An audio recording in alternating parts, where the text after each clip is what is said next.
होय, पोलीस भरतीमध्ये आरक्षित प्रवर्गाच्या गोंधळाचा मराठा समाजातल्या विद्यार्थ्यांना मोठा फटका बसलाय। त्यामुळे पोलीस भरतीतल्या EWS प्रवर्गातील मराठा समाजातल्या उमेदवारांच्या निवडीला तात्पुरती स्थगिती देण्यात आली। त्यामुळे मराठा उमेदवारांचा जीव आता टांगणीला लागलाय। नेमकं काय घडलंय, काय घडतंय त्याचा आढावा घेणारा सामचा हा एक स्पेशल रिपोर्ट पाहूया। पोलीस भरतीत प्रवर्गाचा गोंधळ।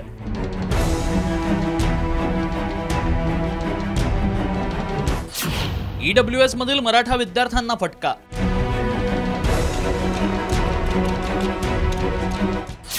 मराठा विद्यार्थ्यांच्या निवडीला स्थगिती।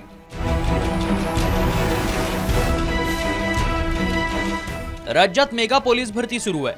मात्र या भरतीत सुरू असलेल्या आरक्षित प्रवर्गाच्या गोंधळाचा मराठा उमेदवारांना मोठा फटका बसतोय।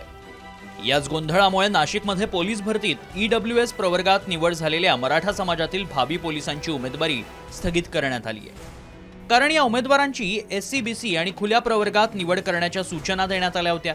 त्यानुसार नाशिक पोलीस आयुक्तालयानं या मराठा उमेदवारांना हमीपत्र सादर करण्यास सांगितलं होतं।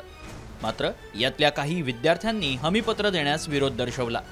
त्यामुळे या विद्यार्थ्यांच्या निवडीत अडचणी निर्माण झाल्या आहेत। नेमकं काय प्रकरण आहे पाहूया।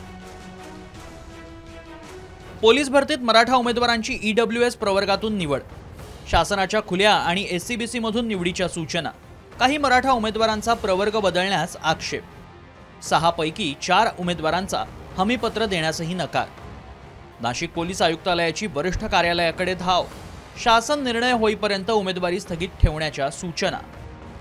जे EWS मध्ये सिलेक्ट झालेले आहेत त्यांच्या बाबतीत त्यांच्याकडून हमीपत्र लिहून घेऊन इतर प्रवर्ग म्हणजे ओपन OBC आणि SC-BC या प्रवर्गामध्ये निवड करण्यात यावी याबाबत सूचना प्राप्त होत्या।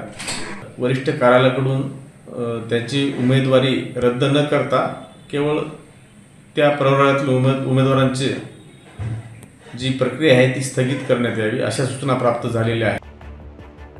SC-BC प्रवर्गातून निवड झालेल्या उमेदवारांचं भवितव्य कोर्टाच्या निर्णयावर अवलंबून आहे। त्यामुळे आर्थिक दुर्बल मराठा विद्यार्थी EWS प्रवर्गातून अर्ज दाखल करतायत। मात्र त्यातही आता अडचणी निर्माण होत आहेत।